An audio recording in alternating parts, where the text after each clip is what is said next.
Hey everyone, Arshawn McBride with you. We're here for another in our Best in Events series. We have a YouTube channel called Best in Events, also have a Facebook group. Come check us out. We're going to be talking about AV in your virtual events. So one thing we notice with a lot of virtual events is another challenge is getting the AV up to snuff, getting it looking good, creating a quality experience for your attendees. Anthony Vade has a lot of experience in this area. So Anthony, let me toss it over to you for a second. Just tell folks who you are, and then we're going to ask some questions to kind of tune in around how we can get our virtual events to go better on the AV Sure. side. So as you've hinted at, my name's Anthony Vade, and I'm the experience architect at FMAV. And I'm responsible within that organization for working with our team of highly skilled technicians and these real geeky gear nerd type people, and working with them and our customers around design strategy, so that we're not rushing towards implementation. We're really thinking about what are we doing, why are we doing it, and then how does the technology enable that activity that we're doing, rather than just throwing technology in for the sake of technology. So I'm kind of there as a bit of a consultant role to help our customers articulate their aims and their goals that they're trying to achieve, and then translate the technology into those aims and goals so that we make sure that we achieve them, and so the customers feel comfortable in those technologies, not scared and overwhelmed by the complexity that is inherent in all forms of technology.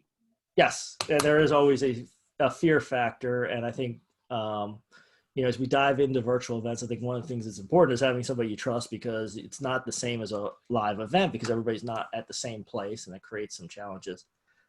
Before we jump into that, Anthony, why don't you tell us just what you're seeing in the industry? What's happening out there, and where are we right now, with all the disruptions we've had from COVID-19, event cancellations, et cetera? Yeah.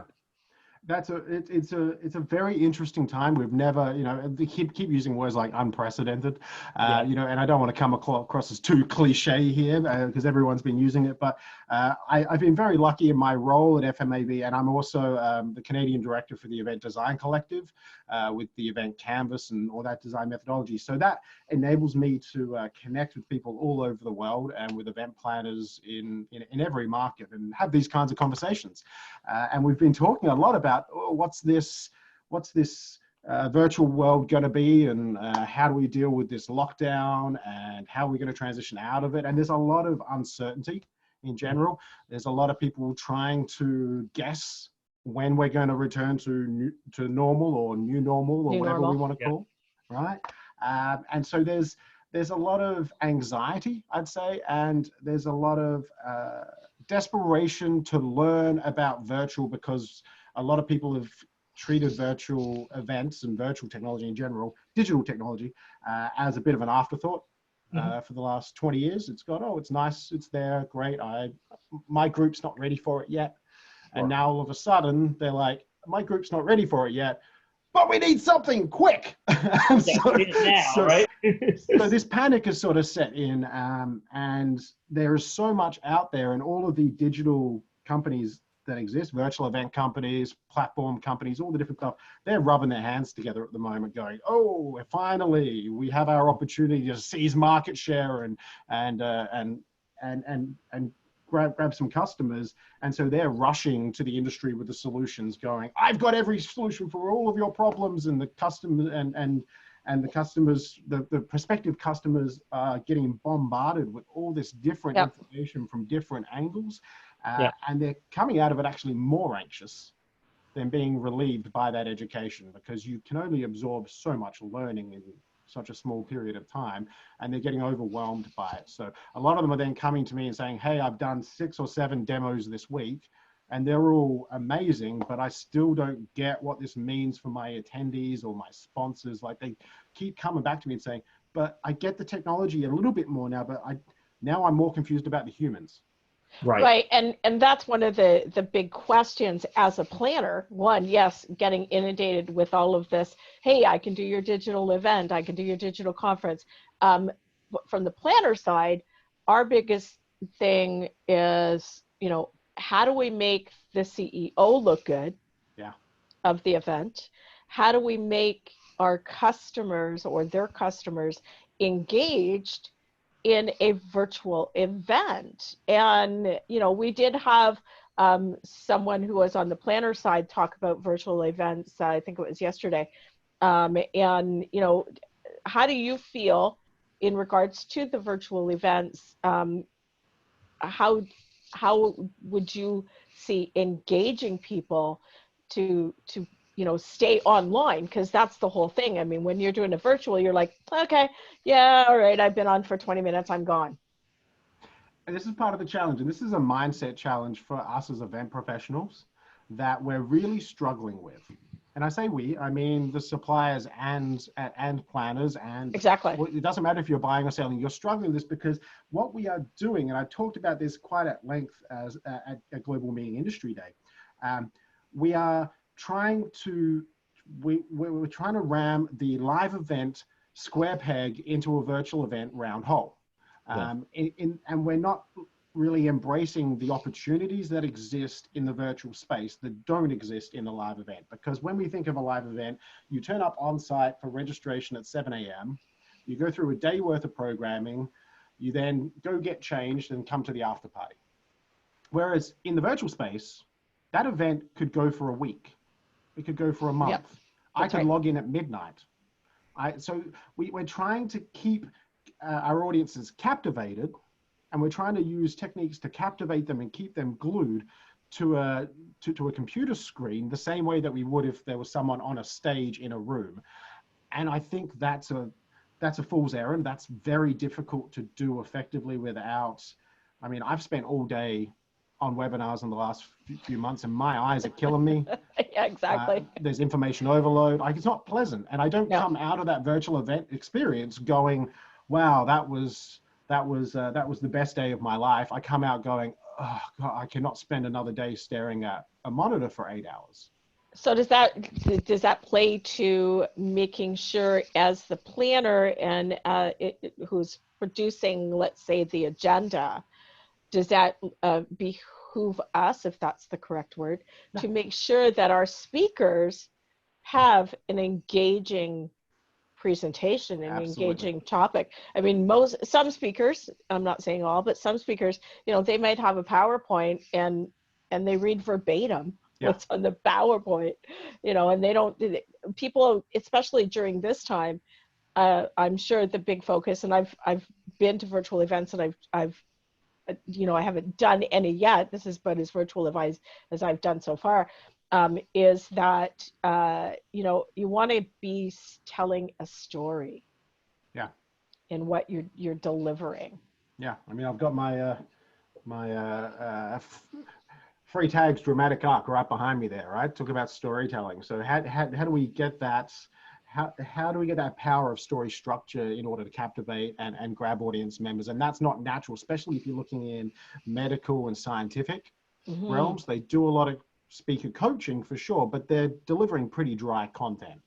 I mean, it might be interesting to those people tuning in for sure, but how exciting can you make statistical studies on elements? Like, that's a big challenge. So I made the point the other day to someone that if you probably know your speakers pretty well, and you do need to have some attention grabbing dynamic personalities to be successful in an online presentation.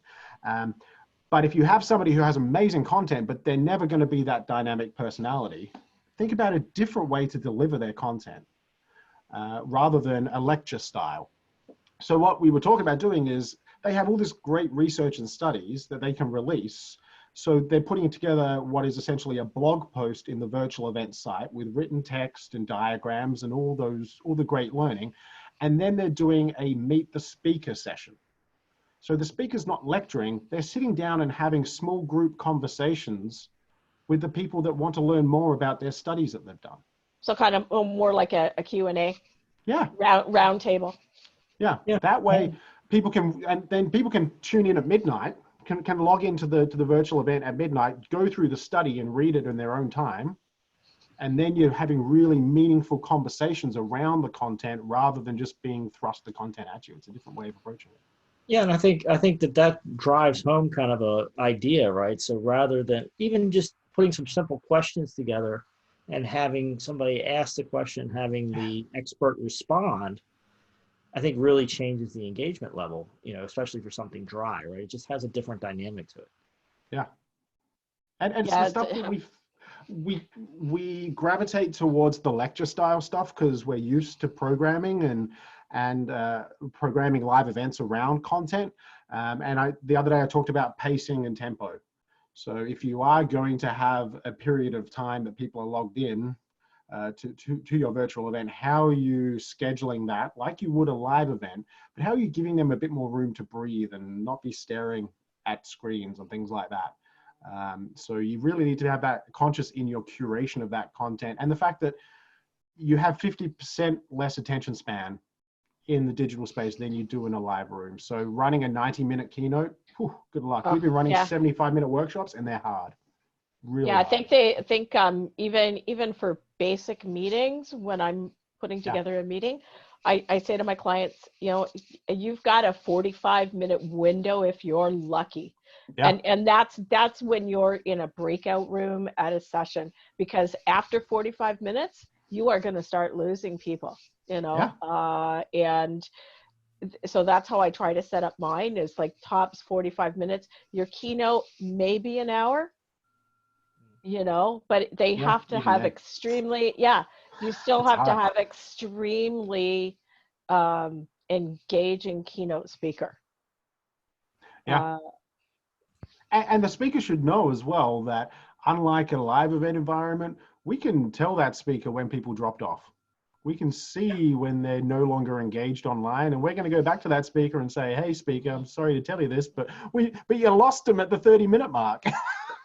Right. Well, that's probably not fun feedback for a speaker, but it's certainly very valuable, right? I mean, that changes the dynamic, certainly as you start looking at, you know, a long-term chain of events. If you have similar speakers coming back or the same speaker coming back, to know to kind of try to pinpoint the issues. I mean, that's a whole new tool that's not really available in live events. Correct. And it should be. In the Event Design Collective, we are very passionate about the idea of prototyping. And we believe that live events in general are never-ending prototypes. Every year you put on an event, you should be looking at it, measuring it, and then the year after, iteratively improving upon that experience and evolving the event experience for all of your stakeholders. And digital, let's say a virtual event is an event. Yep. There's this, we know they're different to live events, but the same rules apply because human beings are involved. So you should be testing and prototyping and trying these things out like now. Don't wait until your conference in 6 months' time. Run some small group presentations with a subject matter expert and see how your audience is adopting and getting into virtual events in a safe way in smaller confined groups before you try to do a virtual event for 1,000 people. Do it for 50. And sorry, go ahead, Sean. No, I think that's a very interesting idea there that could really work for a lot of people. You know, to, like you say, do the small thing, have everybody log in, get through the technical problems rather than just throw out a link and say all 1,000 of you show up at the same time. Have you seen anybody do that? Like, what do you do, pre-sessions or work? How do you get people to participate in something, you know, maybe get groups of 50 before a big event with 1,000? So I've been doing it twice a week with the Event Design Collective, and we've been working on, because we do a lot of the whole training around the methodology that we deploy, we do face-to-face, and it is a very tactile, kinesthetic. It's very much get up and move and talk to each other, and it's the whole foundation of what we do. And we went, oh no, like so many others, we now need to turn this digital. So we've spent the last 4 weeks, twice a week, bringing together small groups of friends who we know trust us. And we've said to them, hey, by the way, this is a prototype event. There's going to be 30 of you. We don't know how this is going to go, and we're going to try some new things, and we're going to experiment. We want your feedback. You've been invited to this free of charge in order for you to be our guinea pigs. Are you comfortable as our friends to be our guinea pigs? And it's been awesome, and it's really evolved, and it's come a long way in that 4 weeks. I like that idea. Yeah, I mean, it sounds like a good tip, you know, just to kind of, you know, take a baby step first, make sure everything's working properly, and then go for the big thing. Yeah, and just keep polishing, and then when it does become, you know, it's like theater, right? All business is theater, and I am a devotee of Joe Pine and James Gilmore, so I won't get too preachy here. But you know, all business is theater at the end of the day. If you don't put the right rehearsals in with your team for what that performance is going to be, then you're probably going to do some pretty average business. Yeah, my background is theater, so that's why I do event management. They are very similar, right? I mean, they're similar. And so, and that kind of leads me to another question. So, you know, when we do a live event, the theater, right? You know, you control the stage, right? So everybody shows up to the meeting room, and you know, the event planner has gotten there, looked at the lighting, looked at the backdrop, made sure the stage is perfect, and really set it. Now you move to a virtual world, and you have a lot of presenters and a lot of different backgrounds with a lot of different lighting, with different stuff. So how do you work through that? How do you control that part of the experience? So we excuse me.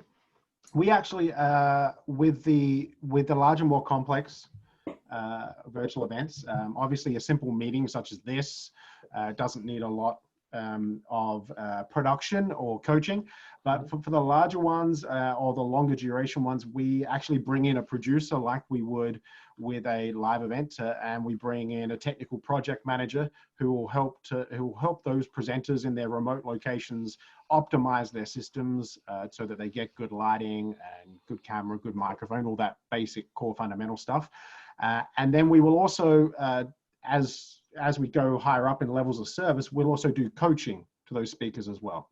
So how do you deliver the camera? How do you make your space a bit more dynamic and interesting? And how do you captivate that audience to get some energy through the camera? Because it's not natural for a lot of presenters to present first. But secondly, it's not natural for them to present and not have real-time feedback from the audience. Right. Yeah. The other question, and this was brought up yesterday, what about exhibitors? Yeah. How do you marry a virtual event that has speakers and breakouts and everything else with an exhibit? Like, I'm thinking portal, but how does that look seamless to the attendee? I am pretty passionate about this because I have an issue with exhibit trade show floors at live events. I think they have not innovated enough in the last 15 years, considering how they could. They have not been disrupted. And although they are revenue generating, which is why planners, I get it, don't mess with my trade show. It's what makes me money. But at the end of the day, it's not good at representing value aside from how many business cards you get, how meaningful how much business have I closed. Like, it's still very intangible in the live event space, online even more so. And I always think, I always make this comparison. There's nothing worse than walking past a trade show booth in a live situation and find the salesperson at the back of the booth looking down at their shoes with their arms crossed, and then they turn to you and say, I didn't get any value from my booth. Yeah. Because no one wanted to approach you. I did a course years ago on how to man a trade show booth. Yeah. Yeah. Right. And it's something that people aren't taught, you know. So now in virtual, yes, you can click away or not click on to that individual, or like, it's so much easier for you to avoid them than being a captive person in that trade show hall. So you need to actually have a bit more strategy behind it, and you need to understand and you need to coach that exhibitor, or that we'll need to come up with a different name for them eventually in the virtual space. But at the end of the day, you want to connect that sponsor or that exhibitor with the individual who wants to buy the services or has an interest, and you need to get them conversing, the human beings. So you can build a microsite and a web page with every PDF, brochure, video fly through, and all of that swag, which is what we do in live too, right? We build our swag bags and do our sexy trade show booth. But at the end of the day, the people are going to buy from people. So how are you connecting those individuals? So we've been playing with brain dates, with scheduled meetups, with microsites, with pop-up chat and stuff like that, to make it so that those people can connect with the content when they want to, but then have instant or almost instant access to the human being to have a conversation and a dialogue that like they would in a trade show environment. Yeah, that's interesting, and I think that probably you know, that's what you want, right? You want to have a connection. You want to talk about your situation. That's largely what you're looking for. Is like, okay, you know, you've got somebody there. They got a booth. They got their fancy banner. But when you walk past, and if you're interested, you're saying, hey, how can I use this in my world? And that's where a real live conversation needs to come in. Yeah, I mean, there's been a lot of sales theory over the years that's pretty well, and it's pretty well tested and proven that human beings don't really buy products and services based on the features and benefits of those products and services. They buy based on their emotional connection to those features and benefits. So if you're just filling a web page or a microsite or whatever your virtual event looks like, if you're just filling it with features and benefits and PDFs and brochures and videos, you're missing that opportunity to touch the hearts and minds of the human being that may be buying that product. And I think only really, as much as an emotive video is good, the human real-time interaction is what's going to close business in the virtual space. Yeah. Right, because you're talking more, even though it's not, you're talking more on a one-to-one basis because the person there is virtual. So you have to almost have a conversation with them as you would on the trade show floor. Yeah. You know, but you're just talking to, you know, a screen at this point because you're interacting in a different way to draw them to your exhibit booth or sponsorship. And I think that it may change how we as planners look at the sponsor component, whether or not we do, you know, here's a sponsor profile. Yeah. Instead of doing an exhibit room, you have a couple of breakouts and you go, okay, here we're going to, you know, do a sponsor profile or do one after a keynote or whatever, but, you know, put it in the whole schedule so people can actually look at the sponsors. And if we expand our mind and we don't constrain ourselves to that start of event, end of event, and we start to extend the experience journey out over the week, you could see that product and that person and have that button at the bottom that says, it's Monday, but do you want to meet this person face to face over a Zoom meeting or GoToWebinar or whatever platform? Do you want to meet them on Thursday to continue this conversation? Click here. That's right. One of the other things that came up also too about doing the virtual event component was the fact that after the virtual event, you have an opportunity to, as a company, have residual income from those that weren't able to attend, but now get that opportunity to you know, here's the virtual event, you want to come and see it, here's the price, but you don't make that available until after the virtual event or conference is done, because you don't even tell them that it's available because you don't want them to say, oh, I'm going to wait until it comes out again because it's going to be discounted. Yeah, I mean, the funny thing is though that we think we've been saying for the last 15 years that having virtual elements or webcasting or whatever it was will be bad for ticket sales and bad for trade show sales. And we've found through all the studies that they've done when they've activated, the opposite is actually true. When people experience something virtually, it drives ticket sales for next year because this isn't the same.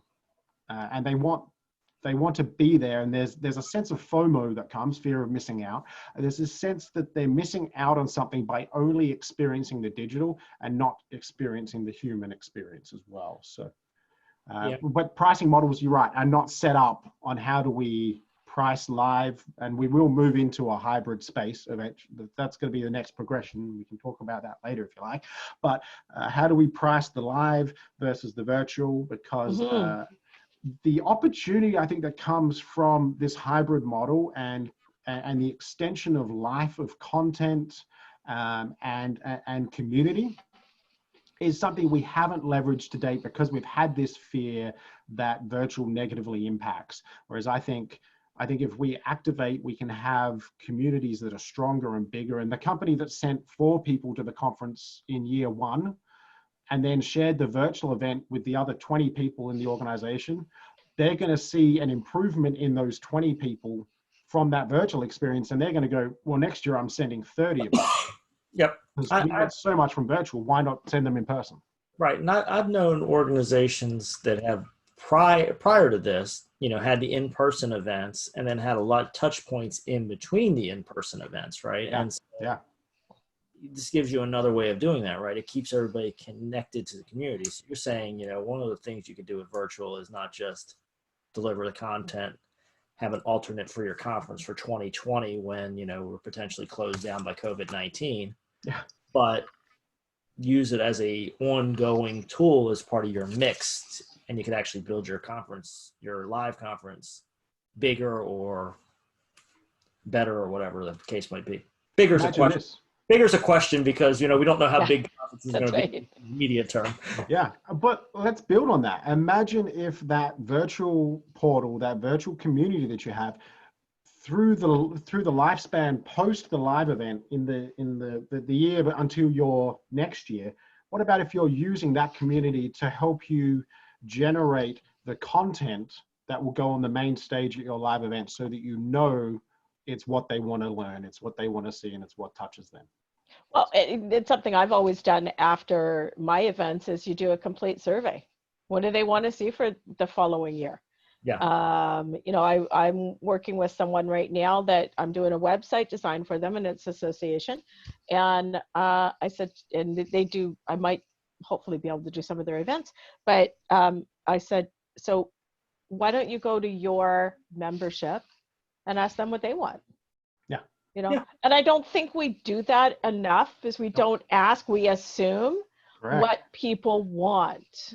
And Deirdra, I'll take it one step further, surveys are the best thing we have right now, right? And they're the best tool we have right now. But I think there's just something a step beyond, which is I think what Anthony's alluding to, which is actually being in a conversation with them, right? So it's not just, go through, check out this box, maybe you have a little text section where you can type in some answers, but actually be engaged so much with your community and your attendees that they're telling you what they want, and then you're tuning in. It's just a different level of connection, I think. And you have the opportunity to prototype and test. So you can do smaller, like if you just do a little webinar, let's see how many people tune in and ask questions and how long your wait list is. And maybe that individual that garnered a lot of interest should be on the main stage next year, because everybody was trying to get into that virtual event 6 months before to hear their content. Yeah, and and like you say, which speakers had drop-offs, which didn't. Yeah. I mean, a lot of that feedback can then be incorporated into your programming. And I think the other risk with surveys is we assume that people know what they want and need.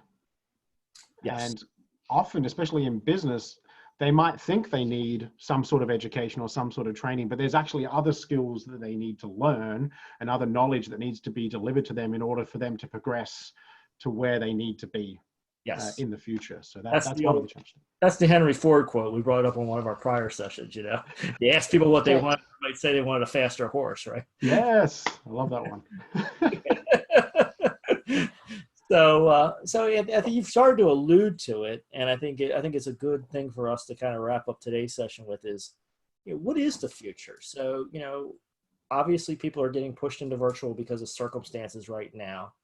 What do you see as the future? What can come out of this? What would be the best of breed, best practices, maybe 2-3 years from now, based on what people get forced to test today?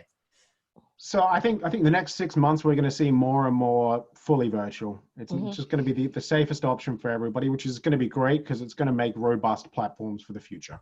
We're going to do a lot of bug testing, and it's going to be uncomfortable for all of us, and it's not going to be pleasant, but at the end of it, we're going to have really good products that's going to help us into the next phase. And I think that that 6, 12, maybe even 18 months, we're going to see diminished attendance at events, because we're not going to have the 10,000 plus conferences for a whole bunch of different reasons.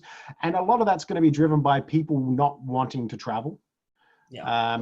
Or the restrictions that will still be in place. Yeah. Right? So that's going to be part of the new short-term normal. And I think what we're going to see is we're going to see smaller meetings pop up, regionalized in cities, and we'll start to see 100, 200 people meetings as the restrictions get lifted.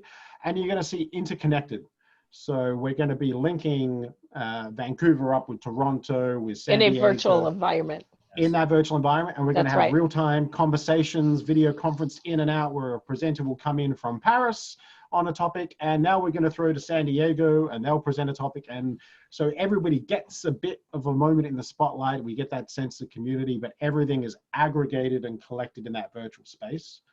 And then as we get out of that and we start to get into bigger events, I really hope and I believe that those virtual platforms and that collection point will be communities of practice. It'll be how we come together. It'll be what social media did for us in a casual sense, but it'll be more of a subject matter expert areas, and that's where they live, that's where they aggregate, and that's how we bring, as an industry, as the events world brings the entire world together and helps to elevate and progress both our place in it, and hopefully all these different groups that we support in collecting their knowledge, skills, and disseminate that out to the wider world. That's my dream. I love it. I mean, Yeah, it's bringing the best of everything together, right? You know, you're using the live events, still that personal connection, but then you're also using the virtual to kick it up to a whole nother level. I don't think the world has fully grasped what the events industry does and what event planners do in that respect. We are experts on collection of content, on curation of content, on management of communities, on the emotive power of bringing people together. And yeah, we're always the first one on site and the last one to leave, and this time we were the first one cut. Yeah, and yet the C-suite is still saying, why do we do this event? Because we haven't articulated our value as it relates to changing the behaviors of the people within business. So that's right. I think this is a great opportunity if we get into it to have our live events better articulate the value that we represent to the wider world and especially to business in general. And we should really jump in there. And I think we've been forced to.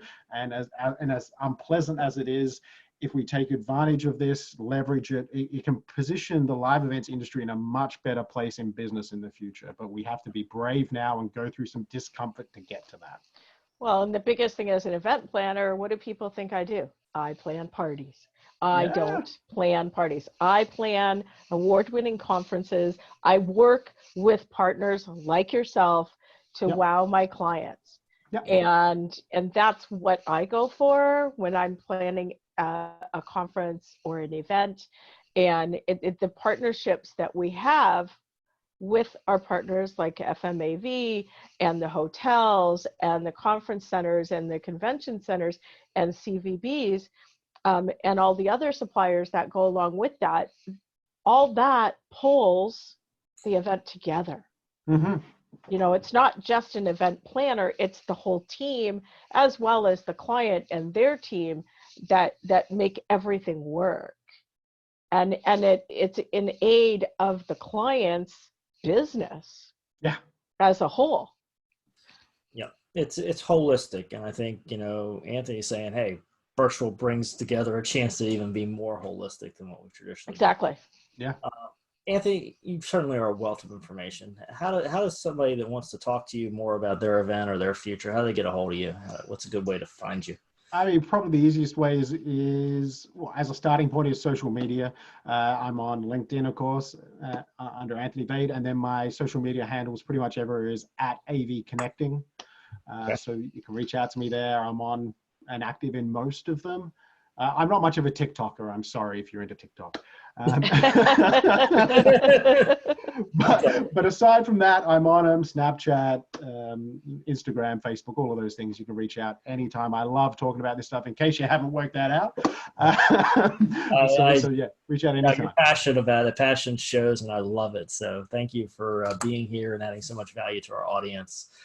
Folks, take a moment, pat yourself on the back for doing the hard work. Of course, make sure you subscribe to the Best in Events YouTube channel. Come on over to our Facebook group. Join us. We'll be talking more and more with more and more experts about these issues.